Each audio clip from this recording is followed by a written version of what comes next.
Okay.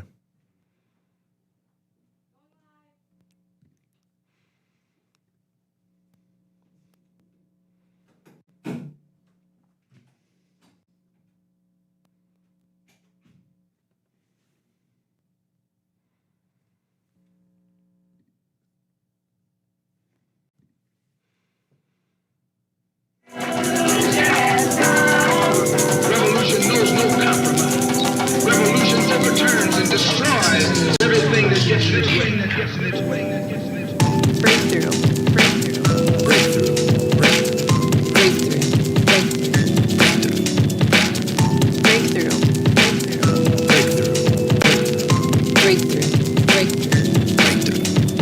You're watching Breakthrough News.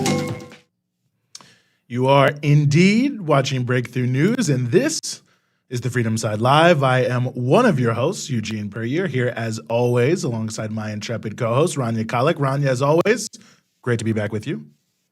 It's great to be back on with you, Eugene, and welcome to all those who are watching. Make sure you hit the like button.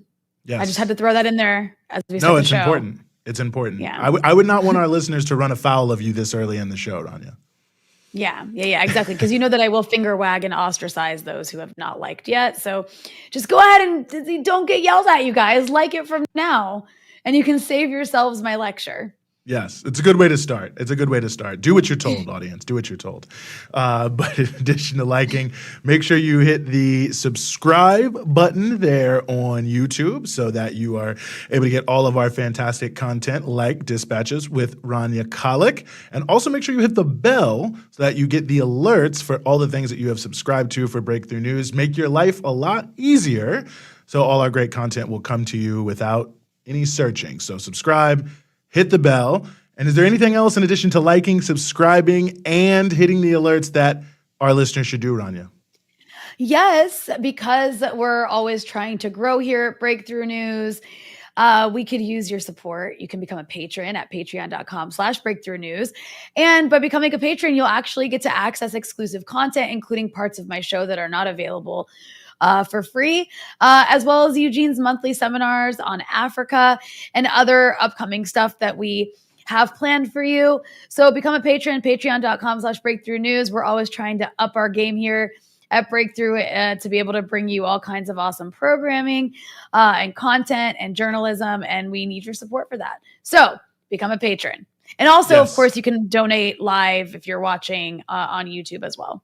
Yes, absolutely. Become a patron. Like this show right now, subscribe, hit the bell. You have your marching orders. Go ahead. And while you're at it, find some way to alert those people who you know, and maybe even those you don't know, but who are close by to you, that we are here live, the Freedom Side on Breakthrough News. We want everyone who's following you to be following us. So, tap someone on the shoulder, yell out your window, honk your horn. Although I hope in a way that you're not watching this while driving, but whatever feels right.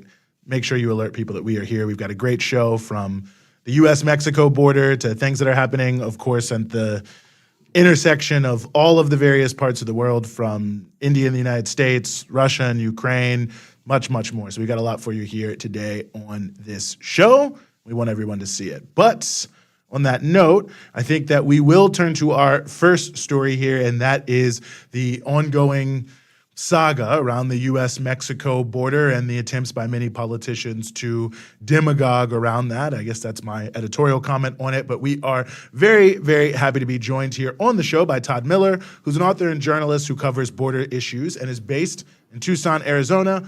Todd, thank you so much for being back with us here. Great to be with you again, Eugene and Rania.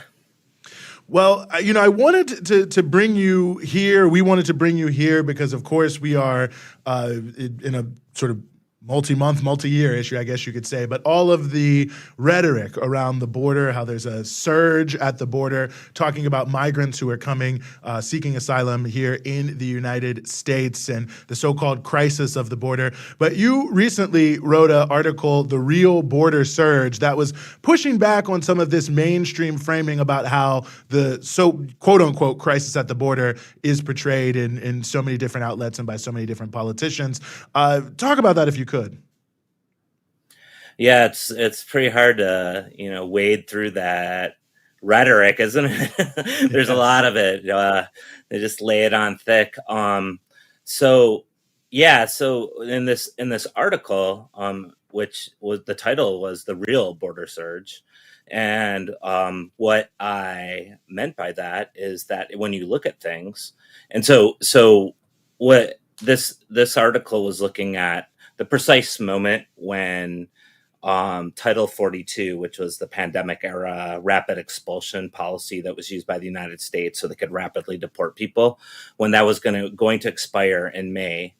And so all that, the rhetoric you were mentioning, Eugene, of all hell and high water was going to happen, or whatever it was.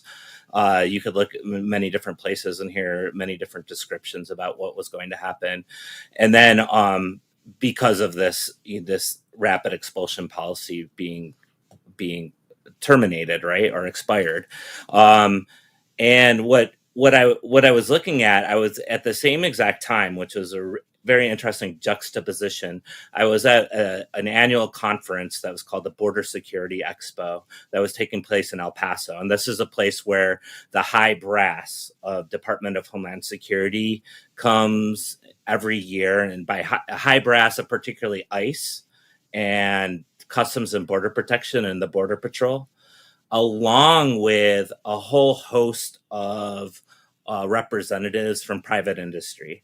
So you had nearly 200 companies from different from private industry who were there, who were in conversation with the high brass of DHS, who were trying to sell their products ranging from all kinds of different things, from drones to biometrics to sophisticated camera systems to knives to body armor to all kinds of things.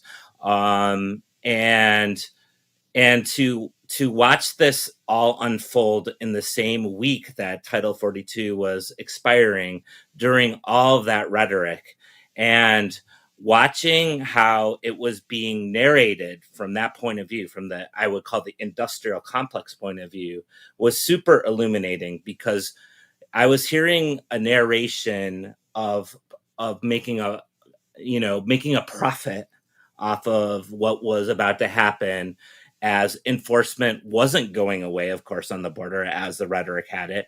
It was actually ramping up in a different way.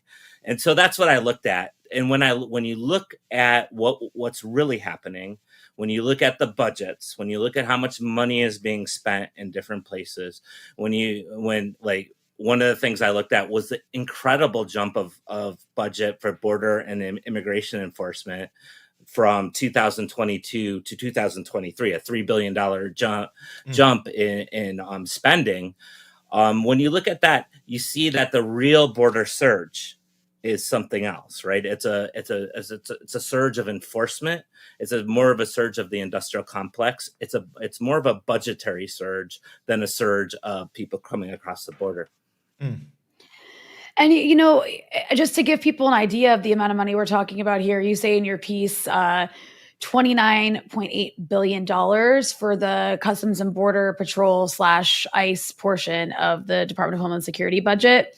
And you're talking about a surge, this $3 billion jump above 2022 levels, which is like more than Trump was able to do in a similar amount of time. In fact, you call it Biden's you refer to it as Biden out-Trumping Trump at the border. Can you talk a little bit about what you mean by that? In other words, I mean, obviously this is very bipartisan, but this is happening under a Democrat who was, of course, brought into office talking a lot about how the Trump administration was, caging babies and using the whole issue of the way Trump was being, treating immigrants and rhetorically attacking immigrants as a way to get people to come out and vote. And now you see this massive surge under Biden. And then where is all this money going? Yeah, I don't know if you happen to catch that. There's an article, or I guess it's a column, by the infamous Thomas Friedman. We love him on the show. We love him on the show, Todd. He's a fan favorite. Yeah, he's great. So yeah, he wrote an article suggesting or maybe insisting that Biden out-Trump Trump on the border, right? So the whole idea was that Biden should just go all in on what he calls border security. I find that to be a term that isn't really accurate. I would say go all in on border militarization, right? Go all into border enforcement. And then I read, I mentioned, I used that in the piece because he used out Trump. Biden needs to out Trump. And of course, probably like he's been doing throughout his career, Mr. Friedman didn't do the proper homework and didn't see that was already happening, right? That the budgets were just soaring over. So Trump was able to increase the annual budget, like you were mentioning, Rania, like a little bit over 3 billion or close to 3.5 billion over his 4-year term. And Biden did it in 1 year, right?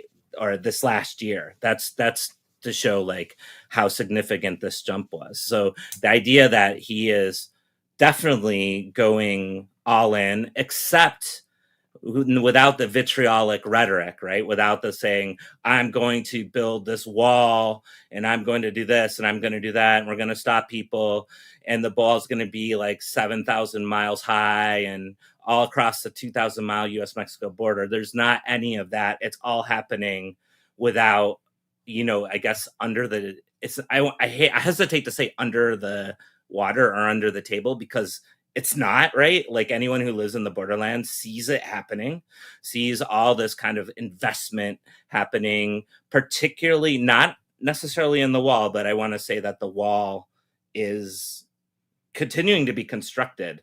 And so that whole thing about we're going to not build one more foot of wall, the 1 more foot of wall has been built under the Biden administration. They're building more wall, actual physical barrier wall in the what they call the gaps that were left by the Trump wall construction. But what we're seeing more of is technology. It's the virtual wall. It's the bringing of the robotic border apparatus. And I can't think of anything more symbolic, more vivid to represent this than the robotic dog, which is this UGV or unmanned ground vehicle that Border Patrol has a couple of them and possibly more. And it looks like a dog. The company is called Ghost Robotics. And they're always at the Border Security Expo. So I talked to the vendor again this year. And they have a big banner and it says, robots that feel the world, right? Robots that feel the world. Well, think about that one, right? And so this kind of dog, right? This dog that an agent can control with a tablet, that can be weaponized, that it has artificial intelligence. And that's another big issue that's going on. AI is becoming a part of all these different technologies. And this is the sort of robotification or technification or digitization or however you want to put it of the border that we are seeing happening in accelerated fashion. And this has been going on over the years. It's not just something that's happened with the Biden administration, but Biden is definitely pressing the accelerator button more and going into this area of the border which would include not only robotic dogs and drones and surveillance cameras and all that, but biometrics, right? And building up these databases and using iris recognition and facial recognition technologies. And it's a kind of surveillance that doesn't only impact people crossing the border. It's very much impacting citizens, people that are living in the United States, where the surveillance cameras are looking into people's communities. People are getting their facial recognition photos taken. I think every time somebody enters the United States at this point, or leaves the United States, you might not want to quote me on that exactly, but most people leave the United States and enter the United States, get their picture taken for facial recognition at this point. So those sorts of things are becoming very, very, very pervasive. And those are the trends, I would say, that we're seeing under the Biden administration and what this budget surge is going to more than anything else. No, I think that's a critically important point. And I want to pick up on something you mentioned in terms of, border security as a term, because I think that in and of itself says so much. I mean, one, I think it implies that migrants are inherently dangerous. But two, this sort of surge of this quote unquote border security, or as you say, border militarization, it implies that that actually works in deterring people from coming into the country. And I mean, I wonder what you think about those two propositions, because it seems like it's such a loaded way to even start the conversation that once you've sort of used the phrase, you've to some degree defined the issue. Exactly, precisely, right? The issue is defined. So who's going to disagree with border security, the word security, right? And from a Washington perspective, no one is, right? You look at, I remember doing a Google search on Democrats, right, during the Trump years, and finding we are against the wall, but don't get us wrong, we're for border security. There's that like, you never say you're against the sacrosanct border security, but that is it frames the issue in a particular way that is very inaccurate. Like, when you think about what the border is, and border enforcement and border militarization, well, the whole premise of the deterrence strategy, it's a deterrence strategy that's been in place for 3 decades. It's called prevention through deterrence. It's to make crossing the border as dangerous as possible, right? So for people crossing the border, it's definitely not border security. It's border, putting your life in peril. Many people have died crossing the border. For people who live in the borderlands, you talk to people and having to go through checkpoints, people living in communities where to go to the doctor or to school, they have to go through a border patrol checkpoint, or they have border patrol going through their communities, or doing home invasions, or pulling them over, or pulling them out of their cars, or beating them with batons. There was a Autumn Nation, which is just south of where I live in Tucson. In May, there was a man who stepped out of his house about 1 mile from the border, and when Border Patrol arrived to his house, and was shot 38 times by several agents and killed. So the idea of border security is one that is a very dubious at best and highly inaccurate term. Or you have to say border security for who? Is it security? Because it's not security for people crossing the border. It's not security for people who live in the borderlands. What is the security for? And this is where, is it the security to maintain a system of injustice throughout the world, right? Is it like our borders being used as a way to quote unquote solve problems of people leaving places because of many different reasons, including U.S. imperialism, really, including all kinds of different ways that the United States has crossed the borders and inserted itself into places like Mexico and Central America and all throughout the world, right? So what like the term itself, it like obscures what is really happening. It turns problems that United States might have a tremendous amount of responsibility in into like those become they disappear, right? The U.S. involvement, like people just arrive to the border in a complete vacuum. You have no idea why people arrived there to begin with, and then we have to defend our sovereignty. That's the kind of rhetoric that's thrown out. So it's rhetorical defending of sovereignty, but in reality, is that? And those are the questions I think would be really beneficial for people to ask throughout the United States. And if we could really start to unpack like terms like border security, quote unquote, I think that might be a good place to, really get a much more holistic conversation about what this is and where we could go from here. Mm-hmm. Well, Todd, really appreciate you at least getting us started in that holistic conversation. I hope everyone is checking out your work on this and any other issue. Todd Miller, author and journalist, covers border issues based in Tucson, Arizona. Fantastic recent article on foreign policy in Focus, The Real Border Surge. Hope everyone reads it. Todd, thanks so much for giving us some of your time here on the Freedom Side. Thank you very much. Well, quite the issue, Rania, I have to say.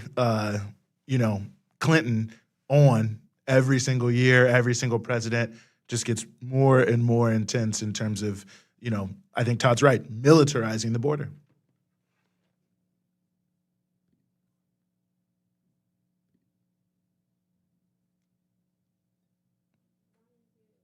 Oh, Rania, you might be muted. You know why I'm muted? Because I had to sneeze. You're welcome. Thank you. I sneezed and I say I didn't want anyone else to hear me. And I forgot to unmute. Actually, anyways, as I was trying to say, no, Todd, I mean, we've had him on before. We've done segments with him before where he's talked about how all of the border is like this laboratory to test out all these crazy like technologies, like this robot dog that he was talking about. And then that sort of stuff gets exported around the world. Not to like, I had a better segue, but I was muted. So I'm just going to go right into this before we go to our next guest, Eugene. I just want to take a moment to remind our audience that there are 188 of you watching, but I only see 108 likes on this video so far. So I'm just saying, for those extra 80 people, let's see some likes. Like the show, guys. It helps us in the algorithm. You're slacking. Come on. You're better than this. Our breakthrough audience is better than this. So I'd like to see that number go up. Just going to try to use some positive reinforcement here and see if that works better than my angry lectures. Nice. I think it's, a good mix of positive and negative is important. You know what I'm saying? Let me not get into what I was about to say there. Either way, like the show. We're going to move on to our next topic here. We were not with you last week, but one of the things that did take place, big piece of news here, was the state visit of the Prime Minister of India, Mr. Modi, here to the United States. There was a state dinner, of course, so it was a high-profile visit. And to discuss some of the implications around all of this, we are very, very honored to be joined here once again on the show by Prasanth R., who is a journalist with People's Dispatch. Prasanth, as always, thank you so much for being back with us. Thank you. Very happy to be back here. Well, we're honored to have you. You have the highest rated video or most watched video ever on Breakthrough News. So we're always happy to have you. Yeah. But, also courtesy Tucker Carlson. So I'm sharing credit. I'm generous that way.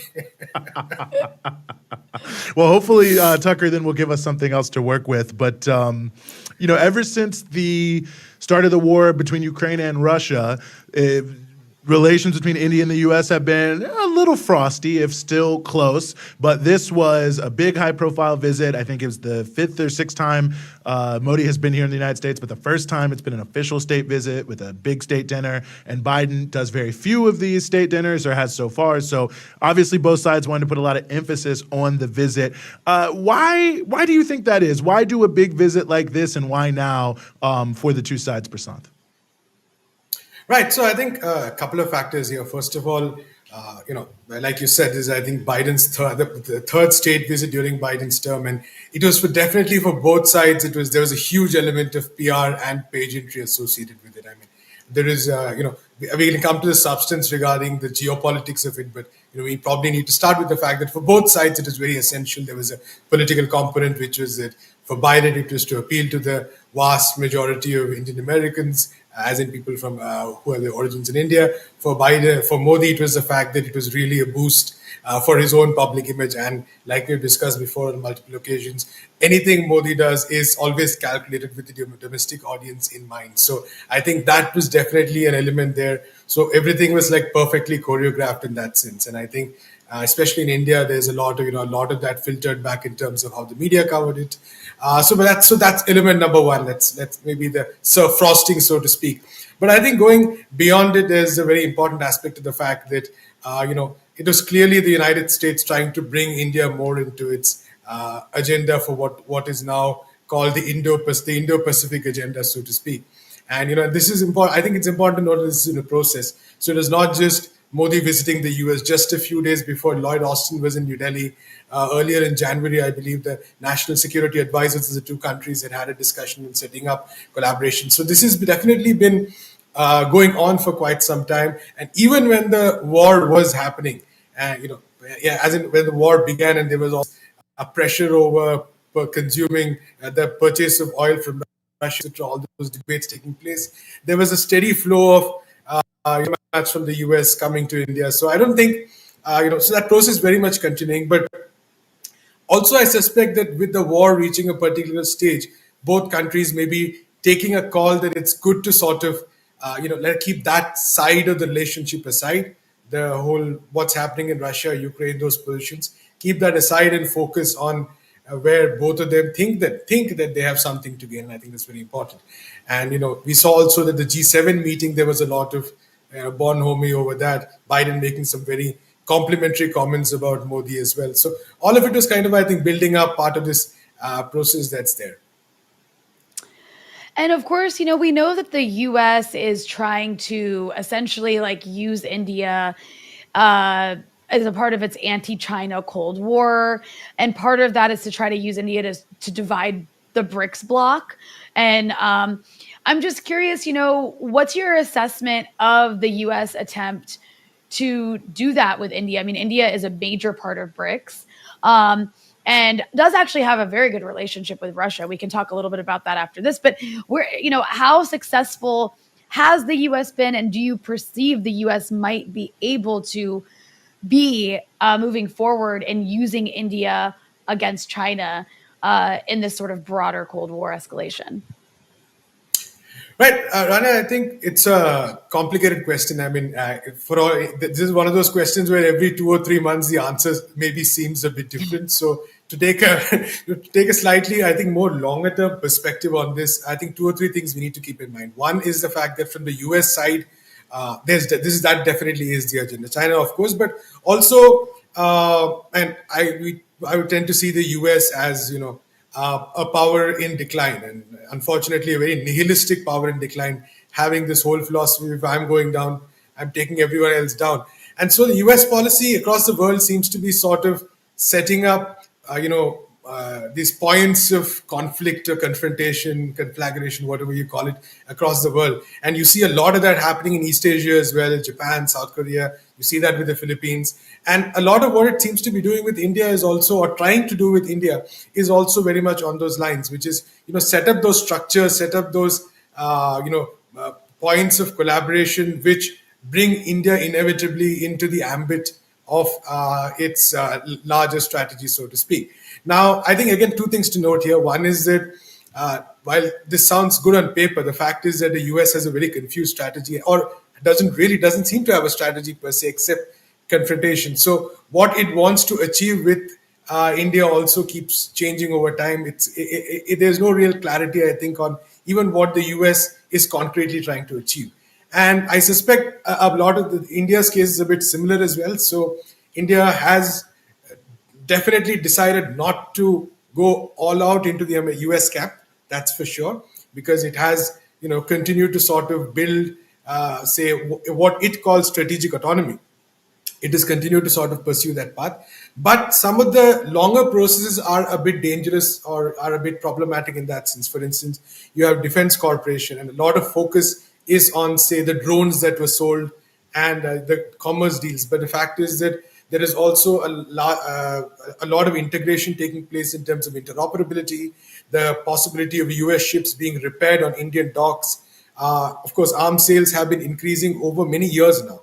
So while Russia continues to be the largest supplier to India, the fact is that the US stake is definitely increasing, right? And this also, arms don't just come in isolation; they also come with, say, joint exercises, all that kind of stuff. So there is definitely, both in the technology and in the defense sectors, there is an increasing convergence, which actually leaves India with the possibility of slightly less flexibility. So while it might want to talk about the kind of strategic autonomy that it wishes to pursue, the fact is that there is the risk of it getting locked far more into the US, the US system, so to speak. And I think, again, the Asia-Pacific region, with the US focus on the Quad, is maybe the best example of that, the kind of exercises that are taking place. The fact that India is going to be very vitally involved in what is called intelligence collection, across that region. All these are actually signs that point towards the fact that India is,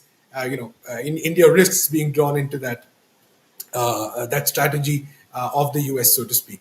But I also think, again, but to come back to that earlier point, that on both sides there is definitely a bit of, say, from the US side, definitely there is a lot of confusion and uncertainty because they don't know how to deal with China. So they have confrontation as the only real option.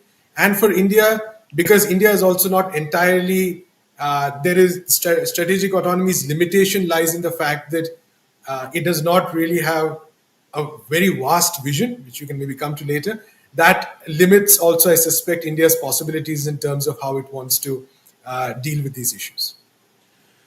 No, I think that's a very good point, and I mean, I'm curious in that sense, a little bit more of what you were saying in terms of, the sort of vision aspect of it, and really maybe more important than that, how the trip was covered and played for, the average person on the ground there in India, because it felt like there's during the trip itself, there's a lot of coverage. Obviously, there are many things happening in America, but as soon as it's over, Obama's made the comments that were, obviously, I would say, quite tone deaf among many other things.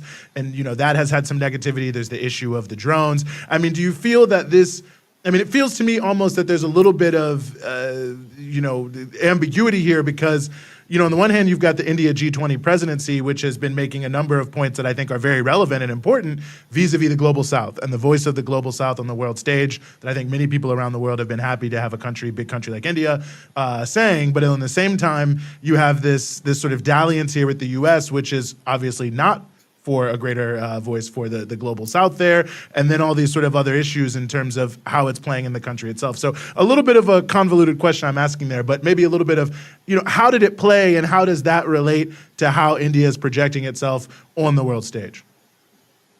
Right. So I think the linking point between these two questions is the fact that more than maybe any other government in India's history, this is a government for which almost any activity, but specifically what is called foreign policy is very closely connected to the domestic agenda of a particular, say, image of the government and specifically the prime minister. So, there is no aspect of foreign policy which is, say, separated from the kind of image building and which is also and political campaigning that takes place as far as the ruling party is concerned.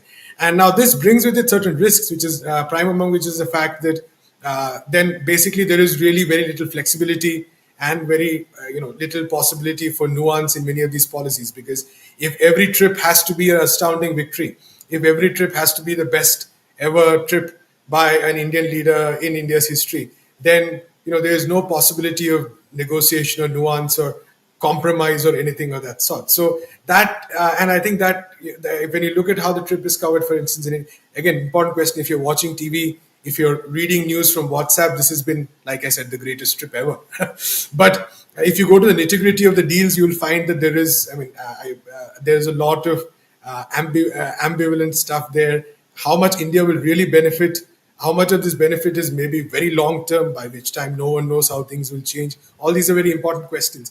And I think there is many of these questions not really getting raised because, all of these are mainly, all of these end up being campaign planks, so to speak. And for that matter, any criticism is also considered a criticism against the country, which is how Obama's comments were also immediately. Of course, first of all, I think it's ironic because the same supporters of the government were ecstatic when Obama was president, had good things to say about Modi. Now they're abusing him in the most vile terms, whereas I think it's fair to say that it's only people on the left who have been critical of Obama throughout from day one for his policies.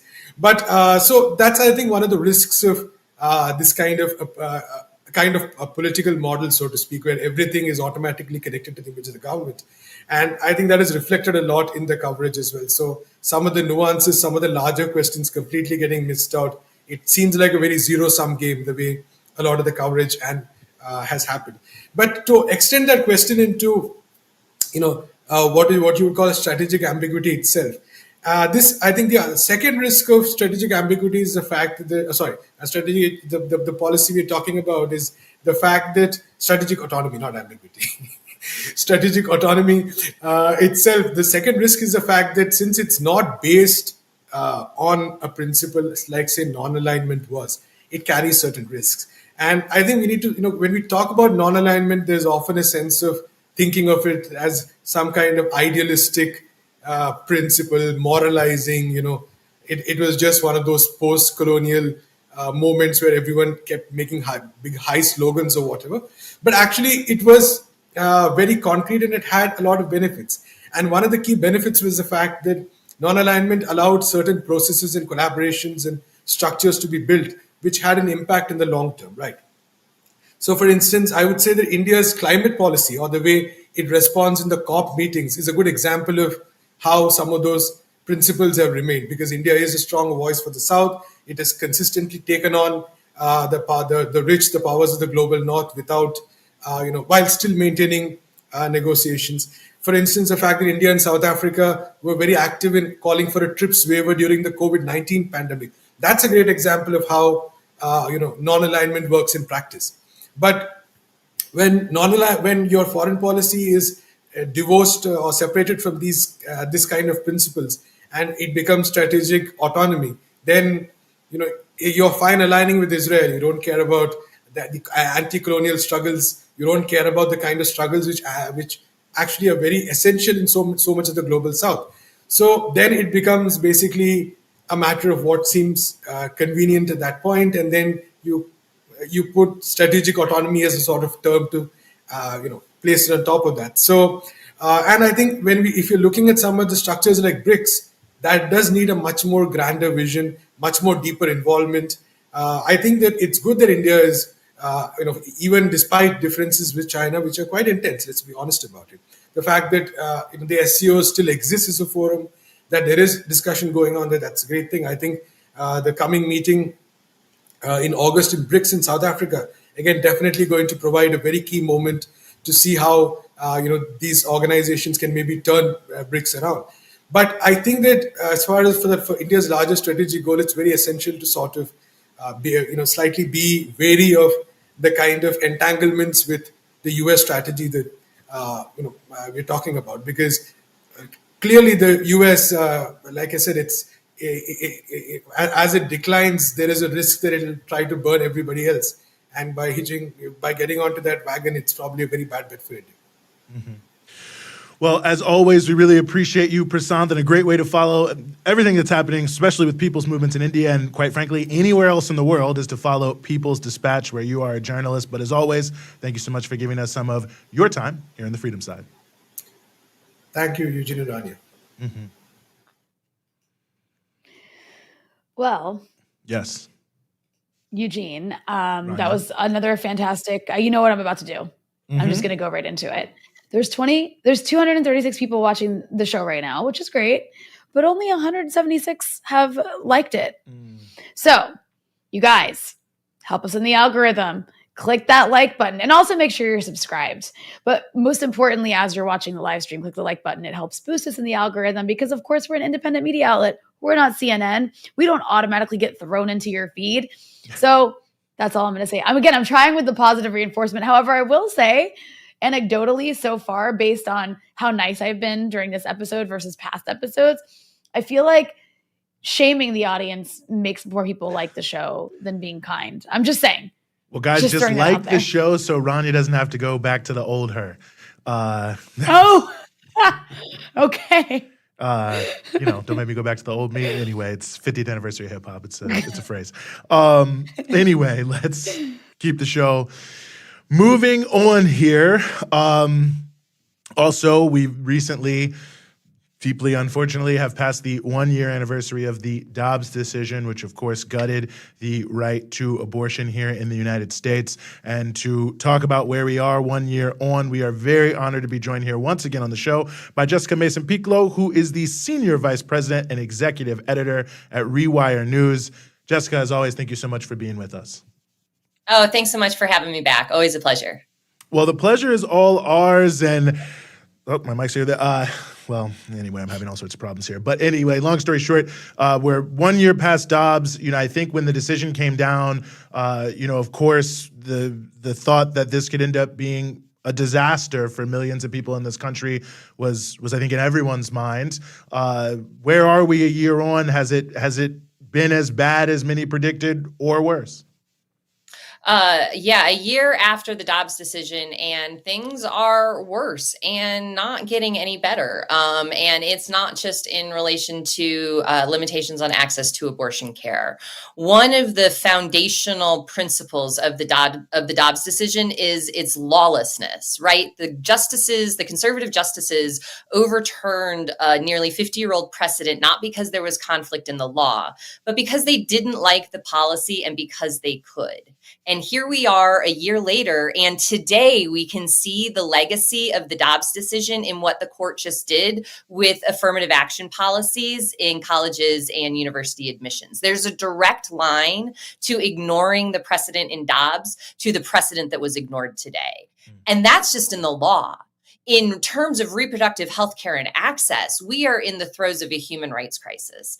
Every day, there are stories about people who are forced into sepsis, into near-death situations, into infertility, because abortion bans in their state have prevented them from accessing care. People with wanted pregnancies now find themselves unable to become parents at all because of a missed ectopic pregnancy that then leads to, medically necessary sterilization. So that's the reality. And conservatives aren't even satisfied. They're hoping to take this policy nationwide. And I mean, it's horrible, the stories that you're talking about, where also doctors are in these weird positions in certain parts of the country where they're like, I don't know if I can intervene, or you have to wait until somebody's like bleeding out or something, or like almost about to die to like intervene to save them. It's just insane. But when we talk about the legal aspect of this, what are the challenges to it? Obviously, there was a huge uproar about this decision. The majority of the country supports access to abortion, at least up to a certain point. So what is being done by organizations who are pushing back on this? And is there any hope to like undo what's been done? Right. And so that's an excellent question, because in the wake of the Dobbs decision, what we find the country in right now is a patchwork of access, right? We have regional points of access where abortion rights and access have been more widely secured. And that's thanks to the work of abortion supportive legislators and advocates in those states. So what they are working on first and foremost is getting people access to the care that they need, not only within their borders, but outside of it. So for example, I live in Colorado, and in the wake of the Dobbs decision, we have seen an increase in need of over 800% in the clinics in our state. And folks are traveling to Colorado as far away from Florida and Alabama now. Those are huge distances. So that's one of the things that's being done in the immediate, is just trying to get folks care.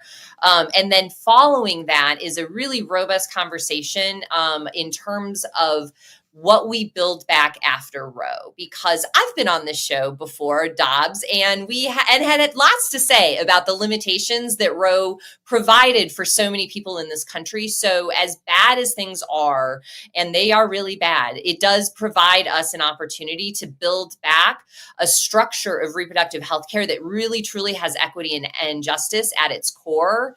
And we're seeing states start to do that, places like Colorado, California, Michigan, and what's also really exciting is that in conservative gerrymandered states where voters have had the opportunity to weigh in on the issue, they overwhelmingly support abortion rights and access in those choices, right? We're seeing that in states like Kansas and Wisconsin. And it's so much so that in states like Ohio, where they're trying to get an abortion measure on the ballot, Republicans are trying to change the way the ballot process works. So conservatives know that they are on the losing side of this issue when it's left up to the public. And so that's momentum that advocates need to build on going into the 2024 election, particularly.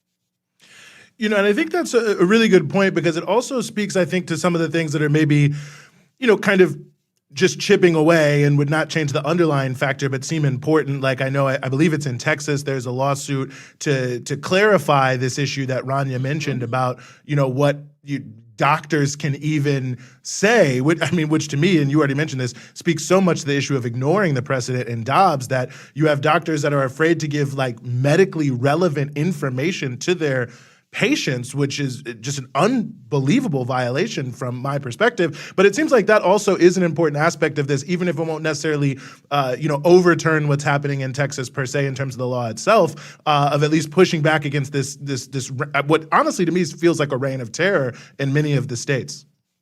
Oh, absolutely. I mean, the reality is that while we are working on rebuilding and building a new abortion care infrastructure, we have to exist in the one that is in place currently. And so lawsuits like that are very important.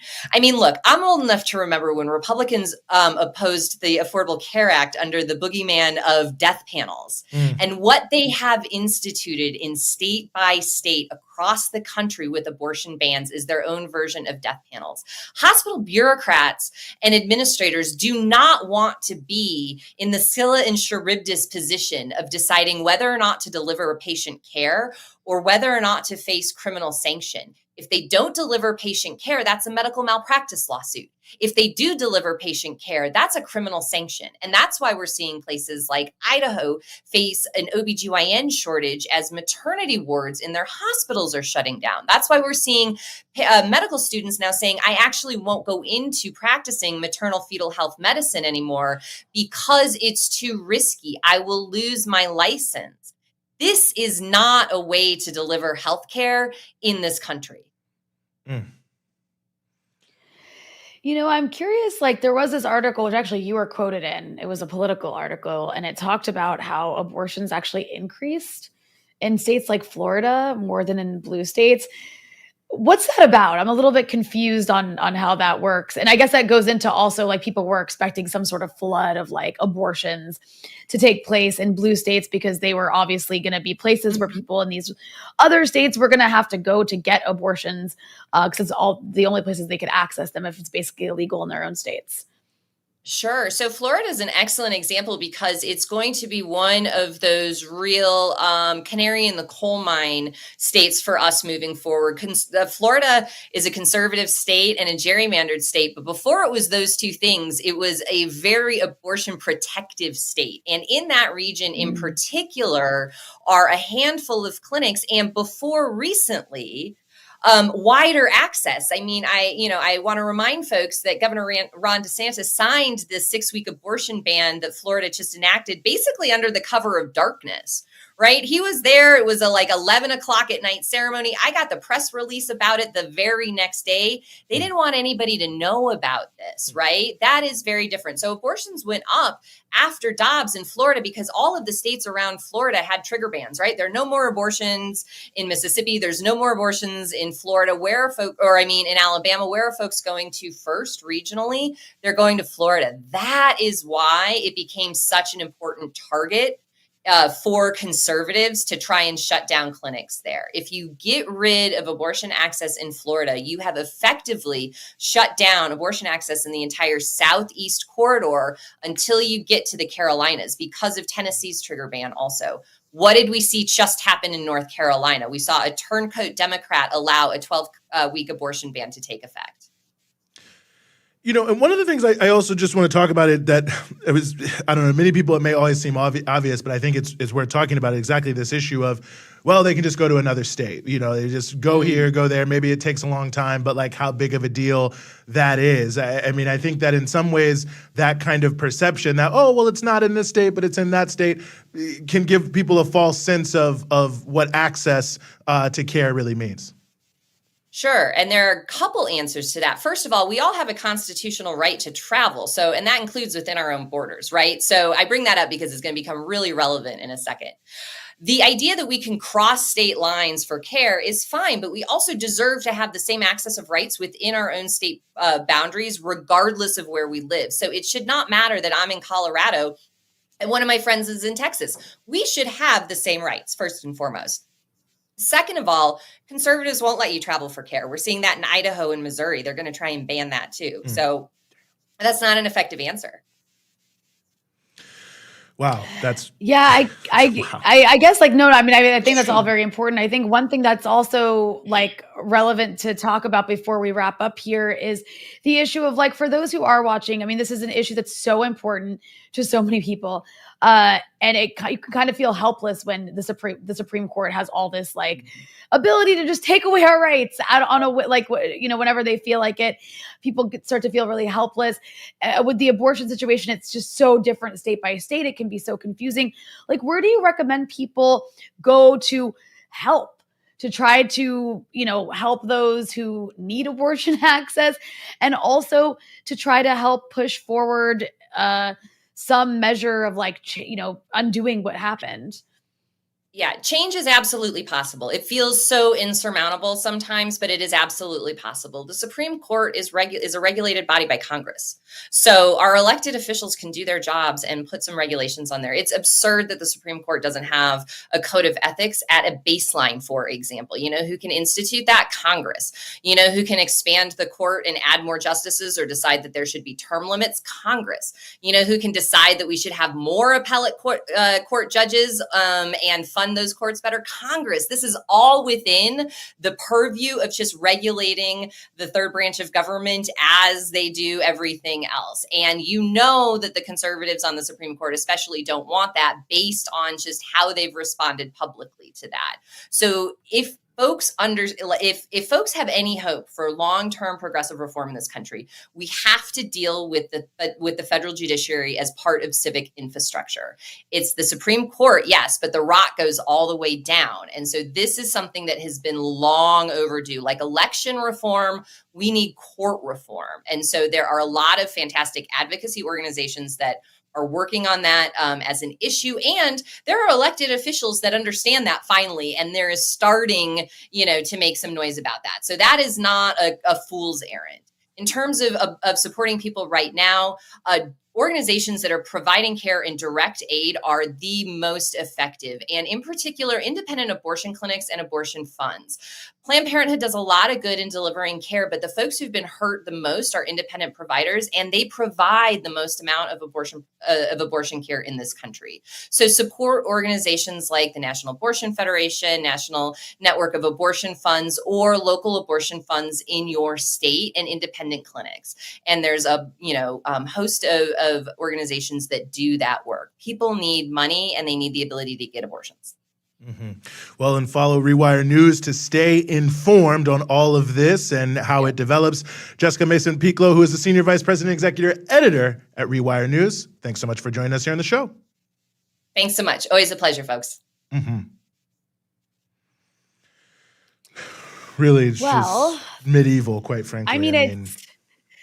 It is, and it's, thinking about it's been 1 year since this one horrible decision, and now we have this other horrible decision, which is basically shooting down affirmative action by this court that you actually warned, Eugene. But when we talked about the Dobbs decision initially, you made this very compelling argument about the fact that the Supreme Court at this point is basically under the control of segregationists who want to take away rights from women, from people of color, who basically want to undo any measure of progress that has taken place in America in the last 70 some odd years.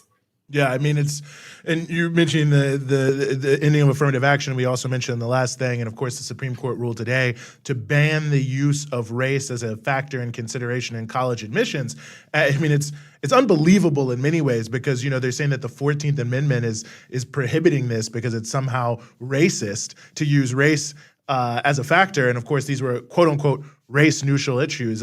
Clarence Thomas even argued the term freedmen about former slaves was race neutral. These are amendments, the so-called Reconstruction amendments, that were explicitly designed to secure the rights of Black people in the country. There's no other way to spin it. So it's so through the looking glass, but that's where we are. We're really in a unbelievable situation where you're right, Rania. The clock is being turned back. That's exactly what it is. They're trying to turn back the clock. But, they're trying to turn back the clock, and also they don't seem, if we're going to talk about not taking race into consideration, what about all those legacies? The children of the generations of Anglos who've gone to this or that school, who literally just get in because. Anyways, we'll have to definitely come back to this issue, because it's quite alarming, and also very upsetting. The thing is at the hands of this very like, I don't know what else to call it other than an extremist support. But that said, we'll have to power through the one topic that we got over the weekend. I mean, really, Yes. I don't know if you were watching the news, Eugene, but there was I was. a very exciting attempted coup in Russia. I was reading on Twitter by all these people who work in the mainstream media, and I was really struck by how they're called the Wagner Group, that for so long I was told was like an evil mercenary group that has its tentacles around the world. Suddenly, it was led by someone I saw someone call him a liberator. I actually saw that. I saw someone on Twitter be like the liberation, whatever. There was like some Russian like town that they were in. They've liberated this Russian town. And I was like, wow, this went from like an evil mercenary group to liberation. Anyways, obviously we're going to talk about what happened. The attempted Wagner coup. So the Wagner coup. Yes, I mean the coup-tastrophe, as I think Emily from our team here at Breakthrough has dubbed it. Good use of words. But I mean, and I would say that I hope people have the opportunity, if you're here on Breakthrough News and our YouTube page, once this show is over, to check out the conversation I had with Brian Becker yesterday on the Socials program here on Breakthrough News. And I mean, the issue you were saying in terms of how the coup is being presented by so many is one of the issues we got down to, because you saw, I think the people around Alexei Navalny were all of a sudden supporting it when, prior to that, of course, Prigozhin was just a part of the evil Putin cabal. Mikhail Khodorkovsky, the guy who's been exiled, the former oligarch, telling people to pick up arms. Now's their time.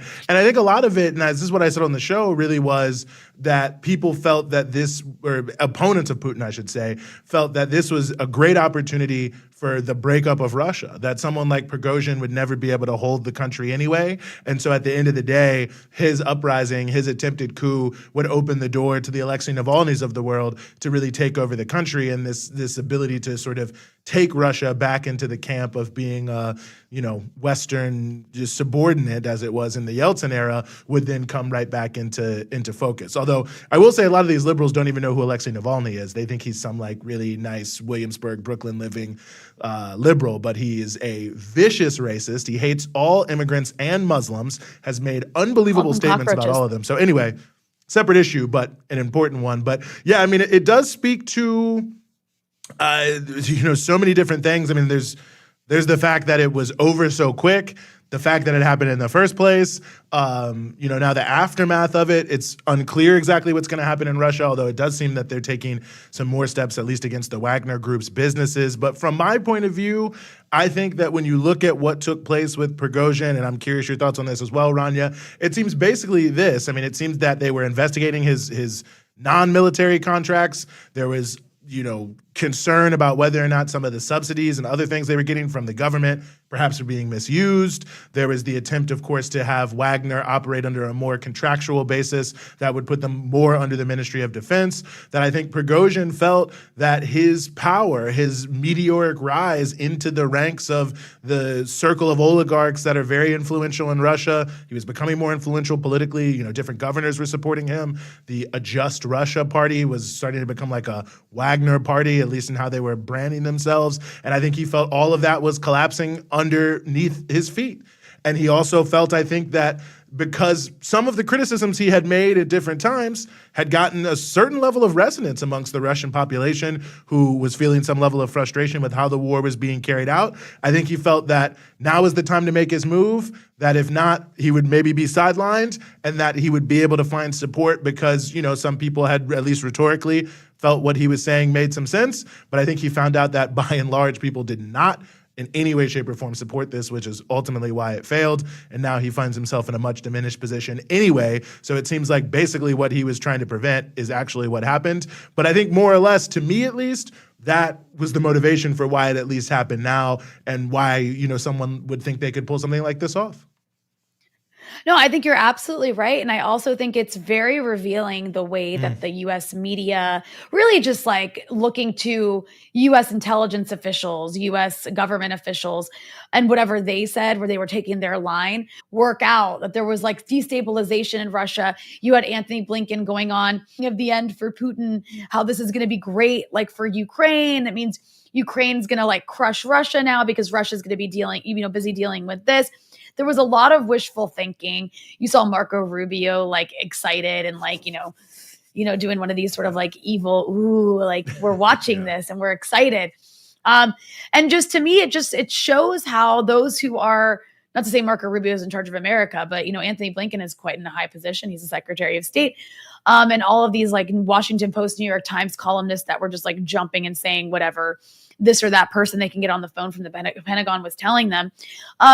It just goes to show how little they actually understand about Russia. Actually, it really does. Like so little, like everything you just said, especially in the lead up to this, where there was issues going on between the state and Prigozhin and Wagner Group for all of these various reasons.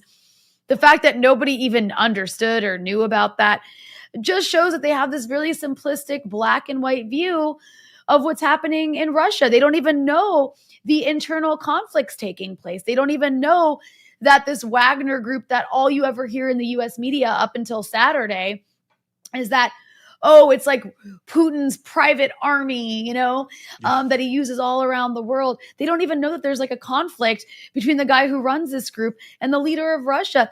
It shows like how little you can really depend on what you hear from US government officials and these kinds of sources. And I think, after the invasion of Ukraine actually did happen, because before it, there was so much hesitancy to believe what was coming out of the mouths of US officials that this invasion might take place because there's been so many lies.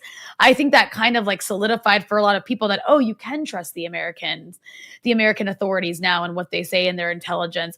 But this to me was just like such a joke. Just to see the way it was portrayed. At one point you had this narrative forming that like, if you looked online that like somehow Moscow had been invaded by Wagner Group. And then before you knew it, less than 24 hours later, you have the president of Belarus, like stepping in and like, giving this guy an out, so that he like wouldn't be prosecuted, so that he would stop this like ridiculous behavior.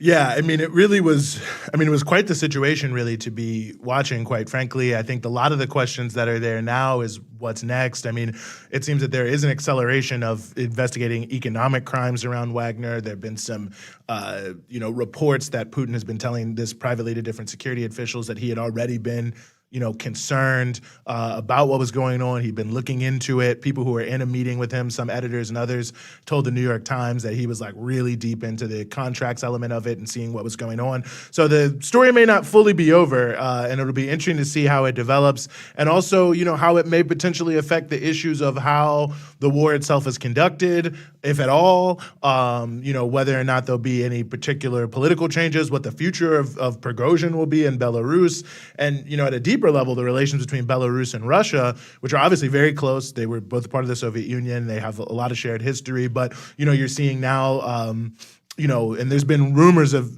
how close they were going to get for some time. They actually have officially proclaimed a quote-unquote union state, but Lukashenko playing such a big role in this conflict, this issue with Wagner, makes you think that there could be some interesting developments there in terms of how those two countries' relations grow closer, most likely than not. So I think there's a lot of, interesting themes that are coming out of this, but I think the most important thing to me was that, and this is to speak to your point, that there was almost no support for this. Basically no support for this. The war itself in Ukraine was going on the whole time. There didn't seem to be any mass popular support. All I could really pick up was a lot of negativity. I actually saw, as anecdotal as this is, a video of a guy on Telegram in his backyard. I shouldn't be laughing, but he was crying, and taking the Wagner flag down in his backyard. But so even amongst their own fans, it seemed, people thought this was a bridge too far. And it goes to your point that people really don't have a lot of understanding about what's going on in Russia because the Western media is, deliberately manipulates how things are seen there, even when they are reporting on the ground 9 times out of 10. There's a few outlets, I think, that report Russia okay, but most go with a lot of these sort of tropes that, the idea that Putin is just one feather away from falling because everyone hates him. That narrative was also proven wrong. The fact that he controls everything, well, that narrative was proven wrong. And I think we'll see in the coming days more interesting part of that, and that is, the various Russian political factions are now responding to this with their critiques in many ways of what's happening now and what should happen, whether or not the state of the government or the type of government, the economic setup of the government should change, if the oligarchs should be challenged more, if there should be more focus on state-led investment and growth and infrastructure and science and technology and so on and so forth to survive the sanctions. And so I think we'll also start to see in terms of the responses that are happening from both Putin and the discussion and the lawmaking there in the legislature, a lot of interesting developments in terms of where Russian politics, where the country is right now in the days ahead. So I think, if nothing else, I think this coup attempt by Prigozhin, I don't even necessarily want to say Wagner, by him, but apparently not all Wagner troops even participated in this. So that's its own issue. But I think, if nothing else, this has actually kind of shaken loose some of the contradictions and differences between the generally pro-Putin, but, they have their own interest, factions inside of the broader Russian body politic. And I think it'll be very interesting to see how it develops. And also going into the next election, which is not that far away in Russia. I want to say it's in 2026. It'll be interesting to see how all that plays out.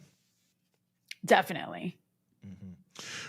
Well, why don't we move on from that? I'll just mention once again, if people have a chance, that was a very short segment, but if you go to you're already on it, our YouTube page here at Breakthrough News, you'll see yesterday's edition of the Socials program. Brian Becker and I talked for about an hour, I think it was a little bit maybe longer than that, about everything and anything regarding the attempted Wagner-led coup in Russia. So very, very much worth your time if you are more interested. But now we want to move on to a related point, and that is the rise of this right-wing opposition to things like the war in Ukraine, and what that really means and how it should be viewed by others who maybe are certainly opposed to this NATO proxy war, but are not right-wingers. Nonetheless, we are very, very happy to be joined here on the show once again by Amanda Yee, who's an editor at liberationnews.org, also hosts the podcast Radio Free Amanda. Amanda, as always, thanks so much for joining us. Hey, thanks for having me on again. Well, it's great to have you on, and you just wrote an important article on Liberation News about this exact issue, the resurgence of America First isolationism, the far right's opposition to NATO, and the Ukraine war. There's a lot I want to get into here because it was an important article. Again, you can find it at liberationnews.org. But, first and foremost, I was hoping you could actually give some context to the phrase America First, which I think you laid out has a long and somewhat sinister history, but it's so exclusively focused, I think, contemporarily on the Trump movement. Some of that, prehistory, which I think is relevant to everything else, gets lost. Yeah, so we kind of associate America First right now with this resurging political tendency that's happening within the Republican Party. And it's won over a debate of current foreign policy. And within the party right now, you have the ones who subscribe to a more traditional neoconservative hawkishness that's oriented around American military domination around the globe. And that's been kind of standard orthodoxy for the past 4 decades since Ronald Reagan, right? But with the rise of Trump in 2016, it's carried with it a resurgence of what's known as America First isolationism. And it's this ideology that's subscribed to by Trump himself and people like Marjorie Taylor Greene, Josh Hawley, Lauren Boebert, Matt Gaetz, those people, right? And this ideology is characterized by anti-foreign intervention, but also high trade tariffs on imports, as well as a program of really vicious pro-austerity and elimination of the welfare state, cuts to public spending, tax cuts for the wealthy, and a really racist anti-immigration policy. And it's not something new. It kind of came into being in the beginning of the last century. And it's always historically carried with it this semi-fascist, if not overtly fascist political character to it. And in fact, in the 1920s, the KKK even adopted America First as its slogan, right? And so with the Russian special military operation in Ukraine, we've seen this faction of the party really latch onto growing popular discontent over the role of NATO and over US involvement in the Ukraine war. And it's this ideological trend that has recently reemerged under Trump, but it's not actually new. And it doesn't exist in a vacuum. It's actually part of a longer historical trend within the Republican Party. The phrase America First was actually used by Woodrow Wilson back in 1916 during his re-election campaign. And he ran under the campaign slogan, "He kept us out of war." And that was his promise not to enter World War I, the First World War. But once reelected, he sort of backed out of that promise and officially entered the war. And even though Wilson was a Democrat, America First, this ideology, this kind of anti-interventionist doctrine really started to pick up steam, and it developed into like the predominant ideology among the Republican Party. And it really reached its peak in the run-up to World War II. Like in the run-up to World War II, there was an America First committee that was formed, and it had about 800,000 members across the country. And it led the anti-war movement, it led the opposition to US entry into World War II. And it was really led by the right wing. They thought the war was Europe's own problem to solve, and that the US shouldn't be spending money on what they saw as Europe's defense. And within this America First committee, there were a lot of Nazi sympathizers, anti-Semitic elements. And the spokesperson for this party was Charles Lindbergh. And he's like kind of a famous Nazi sympathizer, right? He is quoted to have said in his speech that Jewish people were to blame for pushing the US into a war that wasn't in its national interest. And he had really far-right views on immigration. In a Reader's Digest column in 1939, he said that Americans' inheritance of European blood was their most priceless possession, and that it needed to be guarded against dilution by foreign races. So, over the decades, this kind of America First ideology became the standard orthodoxy of the Republican Party for decades, until it was eventually displaced by the Cold War. And the Cold War was what really led to this political realignment within the Republican Party towards more of a neoconservative, hawkish stance, which is how we come to associate it with now, right?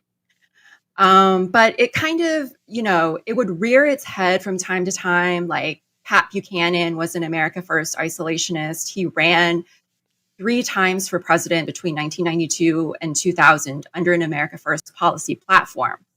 But it has really been making a comeback under Trump, especially with this growing discontent we see over the billions of military aid that we're sending to Ukraine every few months, right? Trump has been critical of NATO, and Marjorie Taylor Greene and Josh Hawley have really been vocal about their opposition to US involvement in this war. So for us within the anti-war movement who recognize the imperialist nature of the US-NATO alliance and the role that it's played in driving and sustaining this war, there has been a question among the left and among the left adjacent of whether we should align ourselves with this America First movement. But it's really not the answer. This kind of America First program, if you look at the rest of the policies that they advocate, it's really a wedge used to divide workers domestically, and it shifts a lot of the blame of the declining US economy to those across the border. And it's this tendency that carries with it kind of a fascist political character. And I want you to elaborate on that a bit, because it's so important. I mean, there's the anti-immigrant aspect of this. There's also the fact that this tendency of these right-wingers like Marjorie Taylor Greene or Josh Hawley, who are maybe critical of NATO and funding the war in Ukraine, want to take those resources and put them towards escalating with China, which they're pretty explicit about. So I guess let me play devil's advocate here, right? Because you do have people arguing, no, like in a situation like what's happening in Ukraine, it's so serious. There's the threat of nuclear war. Like we should be aligning with anybody in any sort of position of power, as well as those who support them, who want to put a stop to it. And we deal with the other stuff later, right? That's the argument you hear. So how do you respond to that argument? Well, I would say that's a really short-sighted and dangerous strategy, right? What this new generation of America First isolationists have in common with previous generations is that they see NATO and the Ukraine war, or any war in Europe, as like a massive U.S. wealth transfer to Europe. And they oppose it on the basis that we're spending our money on Europe's military defense when they should be spending their own money on it. So I think this is where people get a little bit tripped up. The America First isolationists are not against military spending. They're only against military spending toward what they see as fighting Europe's wars for them. So they don't see Russia as a direct threat. And they think the war in Ukraine is actually draining resources from what our real enemy is, which is China and the Communist Party of China. And so if you read their policy platforms, they see China as a direct threat to Western civilization, and that we should be prepared to confront China politically and militarily. And this is why, like, people arguing for any kind of anti-war alliance with these people are playing a really dangerous game, right? Because a military confrontation with China would be disastrous. But, you know, even now, it's people like Marjorie Taylor Greene and Josh Hawley who have really helped to inflame this ongoing McCarthyism and red scaremongering over China, right? So, like, during the ridiculous spy balloon incident earlier this year, Greene criticized Biden's response as not decisive enough, and she accused him of selling out to China. And at a fundraiser in Idaho, she told her audience that, you know, the Chinese spy balloon, it could have carried with it a bioweapon or a nuclear bomb. And so during the pandemic, when anti-Asian harassment and assaults were on the rise, she's been quoted as saying that if it were up to her, she would kick out every Chinese citizen in the U.S. if she could. And people, Holly, who really inflamed this discourse around the supposed Chinese spy base in Cuba when news broke of it a few weeks ago. And he was quoted as saying, you know, I'm sure we'll soon be voting on yet another supplemental aid package to Ukraine, but China is literally in our backyard right now talking about this supposed spy base in Cuba. And the reason why this is so dangerous is that because we've been seeing these heightened attacks against Asian Americans during COVID, but also we're seeing a lot of like McCarthyist and Red Scare tactics used against Asian American activists by the state right now who are vocally opposing the new Cold War on China, right? Trump in 2020, he signed an executive order to expel thousands of Chinese university students for purported ties to the People's Liberation Army, even though they had ties to civilian universities and they were only provided scholarships by the PLA. And over the past few years, we've been seeing more Chinese students and scientists and engineers being indicted over the Foreign Agent Registration Act, or FARA. Like most recently in Boston, a hotel worker and Chinese American activist named Henry Liang was indicted under FARA. And he is accused of working as a spy for the CPC, but his only crime has been advocating for peaceful relations between China and the US and peaceful reunification between Taiwan and the mainland of China, right? So these far-right isolationists aren't anti-war at all. They're escalating this Cold War rhetoric on China, which has far-reaching consequences for Chinese people today in the US. And like their ultimate endgame is they really want to pivot from this proxy war in Ukraine to a full military confrontation with China, which again would be disastrous. It certainly would. Just staring down the barrel of one nuclear war to staring down the barrel of another. Anyway, I won't editorialize too much because you lay it out quite well in your article on liberationnews.org, The Resurgence of America First Isolationism, the far right's opposition to NATO and the Ukraine war. Amanda Yee, as always, thank you so much for giving us some of your time here on Breakthrough News. Thanks a lot. Excellent piece. I really do recommend people go check it out. It's like super detailed and really lays out like a horrible history that should not be forgotten, especially in the moment we find ourselves in. When you got the same slogan as the Ku Klux Klan, you should start asking yourself some questions. That's for sure. I mean, but honestly, it's very evocative, but no, please read the piece. Great piece. Fantastic. Well, as always, Rania, this brings us to the end of our show here. Sad moment for us, sad moment for the audience, but of course we'll be back with you next week, so no worries. But before we go, Rania, what are some of the things you feel our audience should remember about how they can engage with Breakthrough News?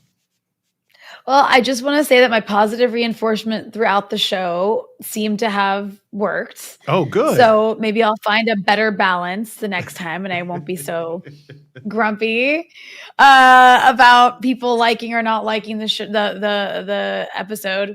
But no, I mean, I really do appreciate everybody who did like it. And another way you can also support Breakthrough News is by becoming a patron at patreon.com/Breakthrough News, where on top of being able to support all of our excellent work here, you also will get access to exclusive content, including the entire episode of my show Dispatches, as well as Eugene's monthly seminars on Africa. So I highly recommend, you don't want to miss out. If you are able to, please become a Breakthrough News patron. It helps us grow at Breakthrough News, as well as, you get a little bit of a perk. You do indeed. Patreon.com/Breakthrough News. Well, shout out to all of our existing patrons, everyone who watched. Big thanks to all of those who joined us as guests today. And for myself, Rania, and the whole Breakthrough News team, we will see you next time. Revolution knows no